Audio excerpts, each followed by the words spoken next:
聖夜堂祈願岡本喜道蟹1第8の女は語る。これは私の祖母から聞きましたお話でございます。私の郷里は越後の柏崎で、祖父の代までは穀屋を商売にいたしておりましたが、父の代になりまして石油事業に関係して店は他人に譲ってしまいました。それを譲り受けた人もまた代替わりがしまして、今では別の商売になっていますが、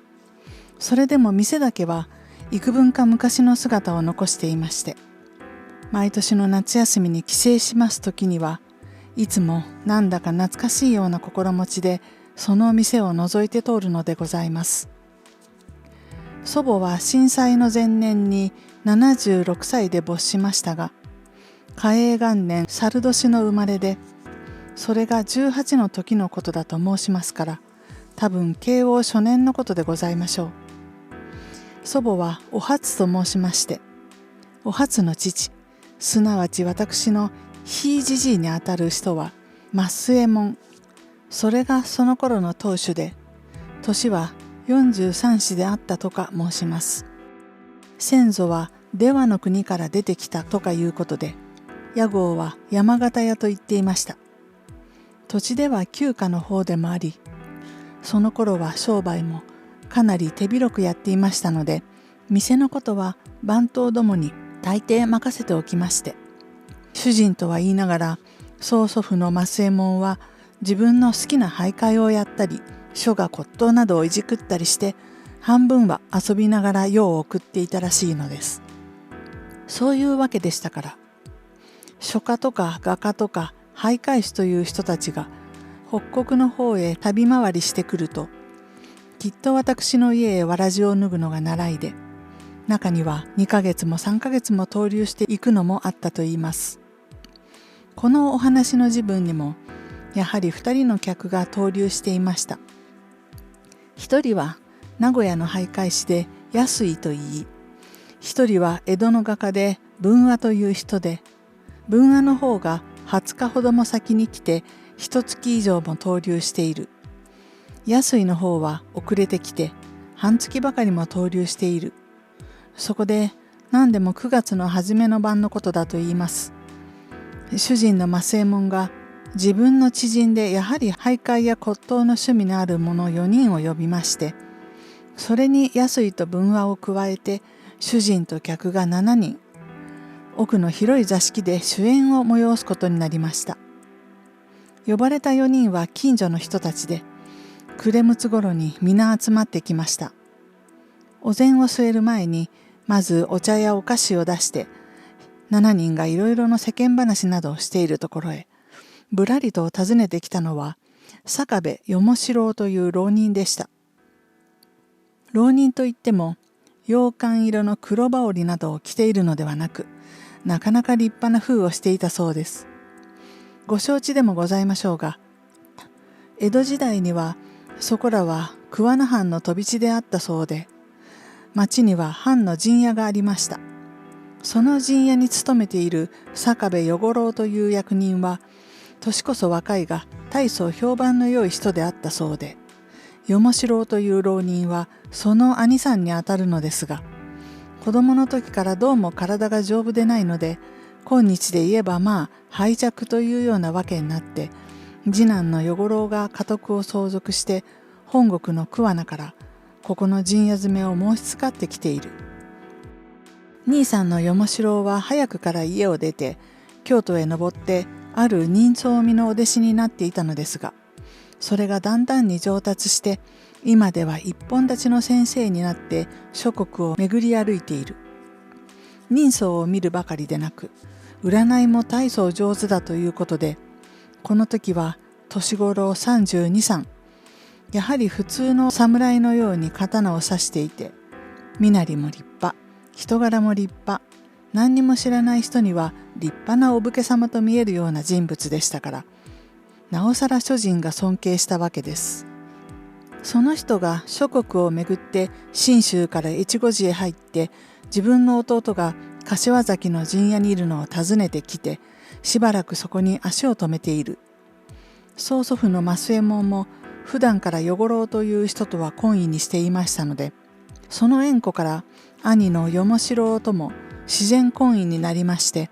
時々はこちらの家へも遊びに来ることがありました。今夜も突然に訪ねてきたのです。こちらから案内したのではありませんが、ちょうど良いところへ来てくれたと言って、増右衛門は喜んで奥へ通しました。これはお客来の折からとんだお邪魔をいたしたと与茂四郎は気の毒そうに座につきました。いや、お気の毒どころではない。実はお招き申したいくらいであったが、ご迷惑であろうと存じて差し控えておりましたところへ、折よくお越しくだされてありがたいことでございます。と増右衛門は丁寧に挨拶して、一座の人々をも与茂四郎に紹介しました。もちろんその中には前々から顔なじみの人もありますので、一度打ち解けて話し始めました。良いところへ良い客が来てくれたと主人は喜んでいるのですが、不意に飛び入りのお客が一人増えたので、台所の方では少し慌てました。前に申し上げた祖母のお初はまだ18の娘で、今夜のお給仕役を務めるはずになっているので、何かの手落ちがあってはならないと台所の方へ見回りに行きますと、お料理はおすぎというばあやが受け持ちで、他の男や女中たちを指図して忙しそうに働いていましたが、祖母の顔を見ると小声で言いました。お客様が急に増えて困りました。間に合わないのかえと祖母も眉を寄せながら聞きました。いえ、他のお料理はどうにでもなりますが、ただ困るのはカニでございますよ。増右衛門は普段からカニが大好きで、今夜のごちそうにも大きいカニが出るはずになっているのですが、主人と客を合わせて7人前のつもりですから、カニは7匹しか用意していないところへ、不意に一人のお客が増えたので、どうすることもできない。出入りの魚屋へ聞き合わせにやったが、思うようなのがない。何分にも物が物ですから、その大小が不揃いであると甚だ格好が悪い。後できっと旦那様に叱られる。台所の者も皆心配して、半兵衛という若い者がどこかで見つけてくると言ってさっきから出て行ったが、それもまだ帰らない。そのカニの顔を見ないうちは、うかつに他のお料理を運び出すこともできないので、まことに困っていると、おすぎは顔をしかめて話しました。まったく困るねと祖母もいよいよ眉を寄せました。他にも相当の料理が幾品も揃っているのですから、いっそカニだけを省いたらどうかとも思ったのですが、何しろ父の増右衛門が大好きなものですから、うかつに省いたら機嫌を悪くするに決まっているので、祖母もしばらく考えていますと、奥の座敷で手を鳴らす声が聞こえました。祖母は引っ返して奥へ行きますと、増右衛門は待ちかねたように廊下に出てきました。おい、何をしているのだ。早くお膳を出さないか。催促されたのを幸いに、祖母はカニの一件をそっと訴えますと、増右衛門はちっとも取り合いませんでした。何、一匹や二匹のカニが間に合わないということがあるものか。町になければ浜中を探してみろ。今夜はうまいカニをご馳走いたしますと、お客様たちに吹聴してしまったのだ。カニがなければご馳走にはならないぞ。こう言われるともう取り付く島もないので、祖母もよんどころなしに台所へまた引っ返してくると、台所の者はいよいよ心配して、かの半兵衛が帰ってくるのを今か今かと首を伸ばして待っているうちに、時刻はだんだん過ぎていく。奥ではじれて催促する。誰も彼も気が気でなく、ただうろうろしているところへ、半兵衛が息を切って帰ってきました。それ帰ったというので、みんなが慌てて駆け出してみると、半兵衛は一人の見慣れない小僧を連れていました。小僧は15、16で、膝っきりの短い汚れた筒袖を着て、古い魚かごを抱えていました。それを見て皆まずほっとしたそうです。その魚かごの中には3匹のカニが入れてあったので、こっちに準備してある7匹のカニと合わせて、それに身寄りの大きさのを1匹買おうとしたところが、その小僧は遠いところからわざわざ連れてこられたのだから3匹をみんな買ってくれというのです。何分こっちも急いでいる場合、かれこれと押し問答をしてもいられないので、その言う通りに皆買ってやることにして、値段もその言う通りに渡してやると、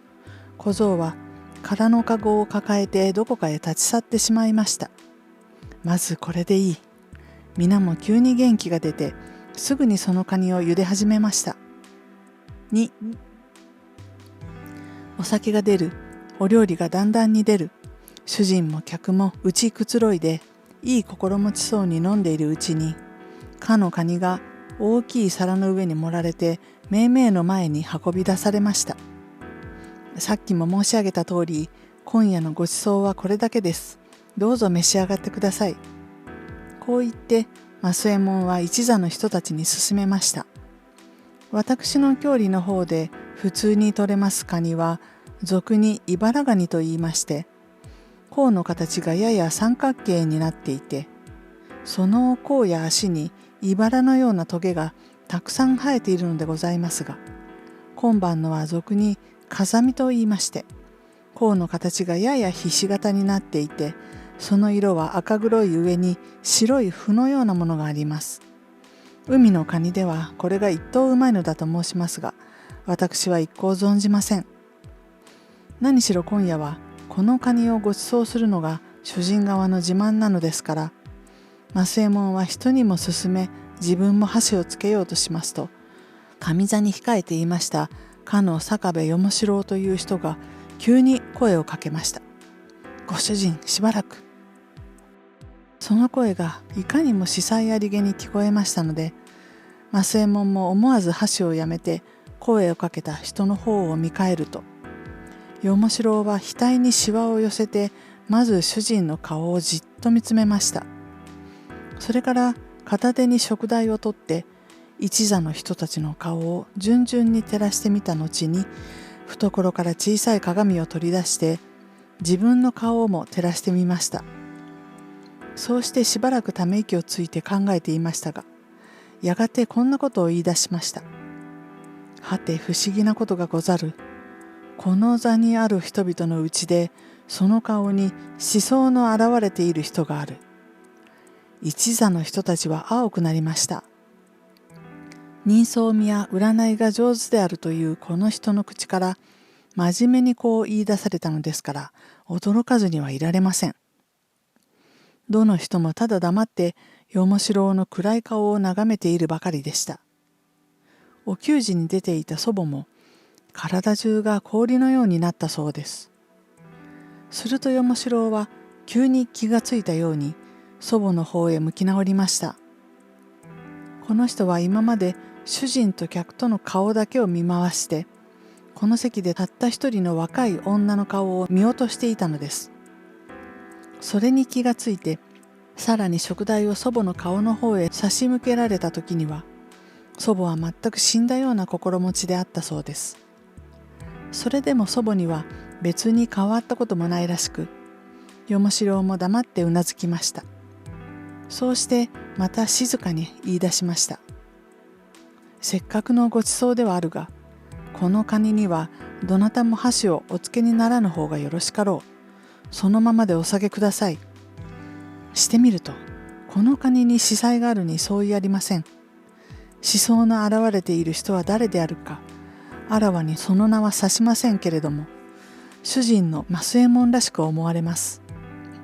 ことに祖母には思い当たることがあります。というのは、前から準備してあった7匹のカニは7人の客の前に出して、後から買った1匹を主人の膳につけたのですから、そのカニに何かの毒でもあるのではないかとは誰でも考えつくことです。主人もそれを聞いてすぐにそのカニを下げるように言いつけましたので、祖母も心得てその皿を乗せたお膳を片付け始めると、与四郎はまた注意しました。そのカニは台所の人たちにも食わせてはならぬ。皆お取り捨てなさい。かしこまりました。祖母は台所へ行ってその話をしますと、そこにいる者も皆顔の色を変えました。とりわけて半兵衛はそのカニを自分が探してきたのですから、いよいよ驚きました。そこで念のために家の飼い犬を呼んできて、主人の前に持ち出したカニを食わせてみると、たちまちに苦しんで死んでしまったので、皆もぞっとしました。それから近所の犬を連れてきて、試しに他のカニを食わせてみると、これは皆別状がない。こうなるともう疑うまでもありません。後から買った一匹のカニに毒があって、それを食おうとした主人の顔に死相が現れたのです。よもしろうという人のおかげで、主人は危ういところを助かって、こんなめでたいことはないのですが、何しろこういうことがあったので、一座もなんとなくしらけてしまって、酒も今日も冷めたという形、せっかくのごちそうも散々になって、どの人もそこそこに座を立って帰りました。お客に対して気の毒はもちろんですが、怪しいカニを食わされて危なく命を取られようとした主人の驚きと怒りは一通りではありません。台所の者一同はすぐに呼びつけられて、厳しい詮議を受けることになりましたが、前に言ったようなわけですから、誰も彼もただ不思議に思うばかりです。ともかくも半兵衛は当の責任者ですから、明日は早朝からその怪しい小僧を探し歩いて、一体そのカニをどこから取ってきたかということを詮議するはずで、その晩はそのまま寝てしまいました。小僧は3匹のカニを無理に売りつけていったのですから、まだ2匹は残っています。これにも毒があるかないか試してみなければならないのですが、もう夜も更けたので、それも明日のことにしようと言って、台所の土間の隅に放り出しておきますと、夜の明けないうちに2匹ながら姿を隠してしまいました。死んでいると思っていたカニが実はまだ生きていて、いつの間にか這い出したのか、それとも犬か猫がくわえ出したのか、それも結局わかりませんでした。一体エビやカニの類にはどうかすると中毒することがあります。したがってそのカニに毒があったからといってさのみ不思議がるにも及ばないのかもしれませんが、この時には主人をはじめ家中の者が皆不思議がって騒ぎ立っているところへ、残った2匹も行方知れずになったというので、いよいよその騒ぎが大きくなりまして、半兵衛は伊助という若い者と一緒に早朝からかの小僧のありかを探しに出ました。半兵衛はもちろん台所に居合わせた者のうちで、誰もその小僧の顔を見知っている者がないのです。浜の漁師の子供ならば誰かがその顔を見知っていそうなはずであるから、あるいは他の土地から来たものではないかというのです。こんなことがあろうとは思いもよらず、暗い時ではあり、こっちもむやみに急いでいたので、実はその小僧の人相や風体を確かに見届けてはいないのですから、こうなると探し出すのがよほどの難儀です。その難儀を覚悟で2人は早々に出て行くと、その後で主人の増右衛門は陣屋へ行って坂部与五郎という人の屋敷を訪ねました。兄さんのよもしろうに会って、ゆうべはおかげさまで命拾いをしたという礼を熱く述べますと、よもしろうはさらにこう言ったそうです。まずご無事で長生でござった。ただし手前の見るところではまだまだ本当に災いが去ったとは存じられぬ。近いうちにはご家内に何かの災いがないとも限らぬ。せいぜいご用心が大切でござるぞ。増右衛門はまたぎょっとしました。何とかしてその災いを払う方はあるまいかと相談しましたが、よもしろうは別にその方法を教えてくれなかったそうです。ただしこの後は決してカニを食うなと諌めただけでした。大好きのカニを封じられて、増右衛門も少し困ったのですが、この場合とてもそんなことを言ってはいられないので、カニはもう一生食べませんとよもしろうの前で誓って帰ったのですが、どうも安心ができません。と言ってどうすればよいということもわからないのですから、家内の者に向かってどういう注意を与えることもできない。それでも祖母だけには、よもしろうから注意されたことをささやいて、当分は万事に気をつけろと言い聞かせたそうです。一方の半兵衛と伊助は、早朝に出て行ったままで、昼頃になっても帰らないので、これもどうしたかと案じていると、9つ半、今の午後1時頃だそうでございます。頃になって、伊助一人が青くなって帰ってきました。半兵衛はどうしたと聞いても、容易に返事ができないのです。その顔色といい、その様子を見て、みんなはまたぎょっとしました。3、ぼんやりしている伊助を取り巻いて、大勢がだんだん詮議すると、出先でこういう事件が出退していることが分かりました。半兵衛はゆうべ家を駆け出して、普段から懇意にしている漁師の家を訪ねたのですが、どこの家にもカニがない。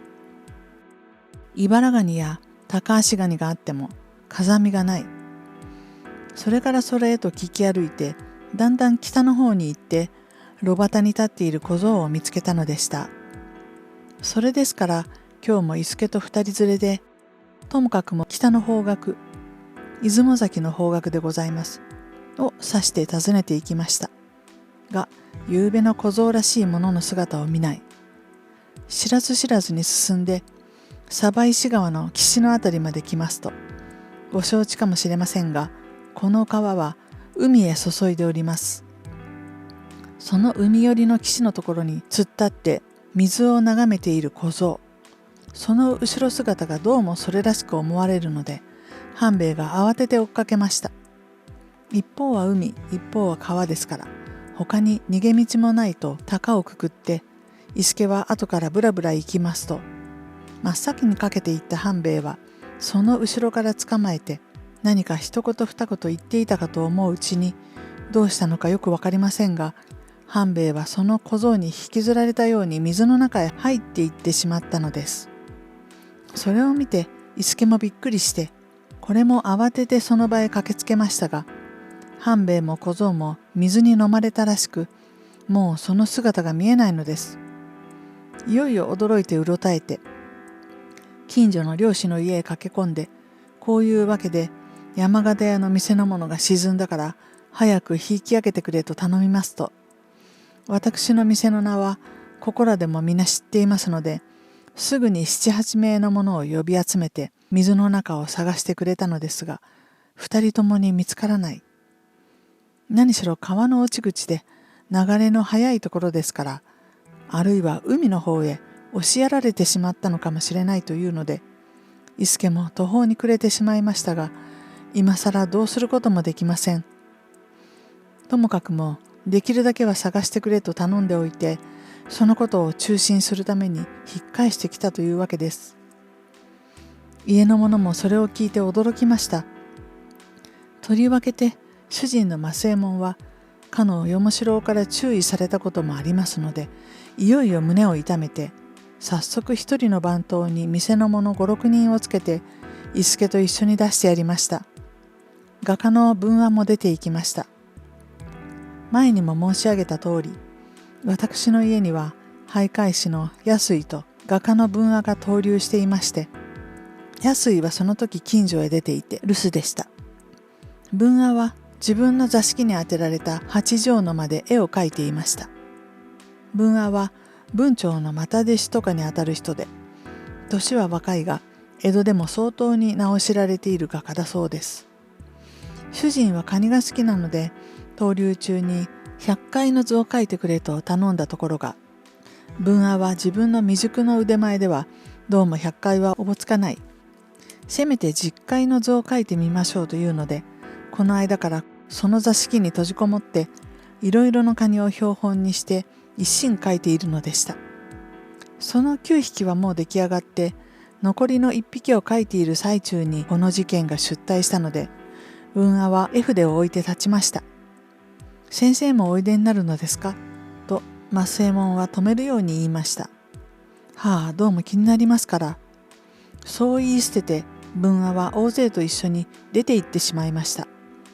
強いて止めるにも及ばないので、そのまま出してやりますと、それを聞き伝えて、近所からもまた大勢の人がどやどやとついていく。漁師町からも火星のものが出ていく。どうも大変な騒ぎになりましたが、主人はまさか出て行くわけにも参りません。家にいてただ心配しているばかりです。祖母をはじめ他の者は皆店先に出て、その便りを待ちわびていますと、そこにかの坂部与四郎という人が来ました。途中でその噂を聞いたと見えまして、半兵衛の件をもう知っているらしいのです。どうもとんだことでござった。ご主人はお出かけになりはしまいな。はい、父は宅におります。と祖母は答えました。それでまず安心したというような顔をして、与四郎は祖母の案内で奥へ通されました。どうもとんだことで、と与四郎は重ねて言いました。しかし、たとえどんなことがあろうとも、ご主人はお出かけになってはなりませぬぞ。かしこまりました。と増右衛門は慎んで答えました。家内に何か災いがあるというお悟しでございましたが、全くその通りで驚き入りました。お店からはどなたがおいでになりましたな。番頭の久右衛門に店の者5、6人をつけて出しました。他には誰も参りませぬな。と与四郎は念を押すようにまた聞きました。他には絵描きの文和先生が。あと与四郎は小声で叫びました。誰かを走らせて、あの人だけはすぐに呼び戻すがよろしい。はい、はい。怯えきっている増右衛門は慌てて店へ飛んで、すぐに文和先生を呼び戻してこい。早く連れてこいと言いつけているところへ、店の者の一人が顔の色を変えてかけて帰りました。文和先生が。文和先生が？後を聞かないで、増右衛門はそのまま気が遠くなってしまいました。今日で言えば脳貧血でしょう。青くなってそっとしたのですから、ここにまた一騒動起こりました。すぐに医師を呼んで手当てをして、幸いに正気はついたのですが、しばらくはそっと寝かしておけということで、奥の一間へ担ぎ入れて寝かせました。内と外とに騒動が出退したのですから、実に大変です。そこで一方の文和先生はどうしたかというと、大勢と一緒に鯖石川の岸へ行って、漁師たちが死体捜索に働いているのを見ているうちに、どうしたはずみか自分の足元の土がにわかに崩れ落ちて、あっという間もなしに文和は水の中へ転げ込んでしまったのです。ここでもまた一騒ぎ出退して、漁師たちはすぐにそれを引き上げようとしたのですが、もうその形が見えなくなりました。半兵衛の時はともかくも、今度はそこに大勢の漁師や船頭も働いていたのですが、文和はどこに沈んだか、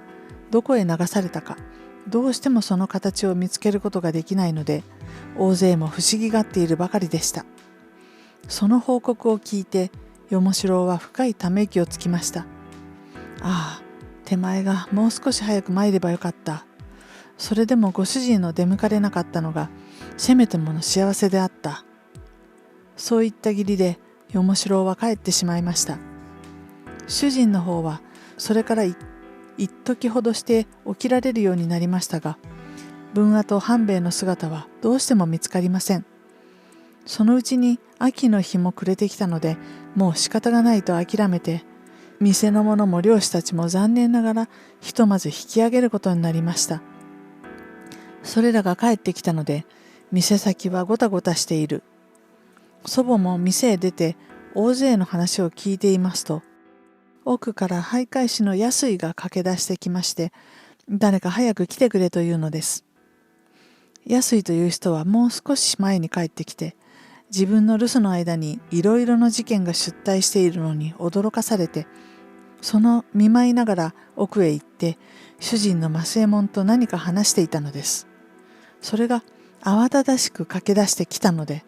大勢はまたびっくりしてその子細を聞きますと、ただいまご主人と奥座敷で話をしているうちに何か庭先でガサガサという音が聞こえたので、何心なく覗いてみると、2匹の大きいカニが縁の下から這い出してこっちへ向かってハサミを上げた。それを一目見ると、ご主人は気を失って倒れたというのです。それは大変だと騒ぎ出して、またもや医師を呼びにやる。それからそれへといろいろな騒動が降って湧くので、どの人の魂も不安と恐怖とに強く脅かされて、なんだか生きている空もないようになってしまいました。それは薄ら寒い秋の宵で、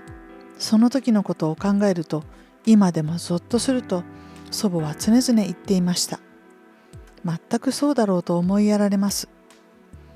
増右衛門は医師の手当てで再び正気に戻りましたが、一日のうちに2度も卒倒したのですから、医者は後の養生が大切だと言い、本人も気分が悪いと言って、その後は半月ほども床についていました。2匹のカニは本当に姿を現したのか、それとも増右衛門の怯えている目に一種の幻影を見たのか、それはわかりません。しかし本人ばかりでなく、安井も確かに見たというのです。夕べから行方不明になっている2匹のカニが、あるいは縁の下に隠れていたのではないかと、大勢が手分けをして詮索しましたが、庭のうちにはそれらしい姿を見出しませんでした。家が大きいので、縁の下はとても探しきれませんでしたから、あるいは奥の方へ逃げ込んでしまったのかもしれません。今日の我々から考えますと、どうもそれは主人と安井の幻覚らしく思われるのですが、一概にそうとも断定のできないのは、ここにまた一つの事件があるのです。前にも申した通り、文阿は実会の図を書きかけて出て行ったので、その座敷はそのままになっていたのですが、後で改めて見ると、絵の具皿は片端からひっくり返されて、9匹のカニを描いてある大福の上には、墨や朱や塩やいろいろの絵の具を散らして、カニが横ばいしたらしい足跡がいくつも残っていました。してみると、かの2匹のカニが文阿の空き巣へ忍び込んで、その実会の絵絹の上を踏み荒らしたように思われます。それから1週間ほど過ぎて、文阿と半兵衛の死骸が浮き上がりました。2人とも顔や体の内を何かに食い取られて、手足やあばらの骨が現れて、実に二目とは見られないむごたらしい姿になっていたそうです。漁師たちの話では、おそらくカニに食われたのであろうということでした。これでともかくも2人の死骸は見つかりましたが、かの小僧だけはついに行方がわかりません。誰に聞いても、ここらでそんな小僧の姿を見た者はないから、多分他の土地のものであろうというのです。大方そんなことかもしれません。まさかに川や海の中から出てきたわけでもありますまい。増右衛門はその以来、決してカニを食わないばかりか、掛け軸でも屏風でも、床の間の置物でも、タバコ入れの金物でも、すべてカニにちなんだようなものは一切取り捨ててしまいました。それでも薄暗い時などには、2匹のカニが庭先へ這い出してきたなどと騒ぎ立てることがあったそうです。海のカニが縁の下などに長く住んでいられるはずはありませんから、これはもちろん一種の幻覚でしょう。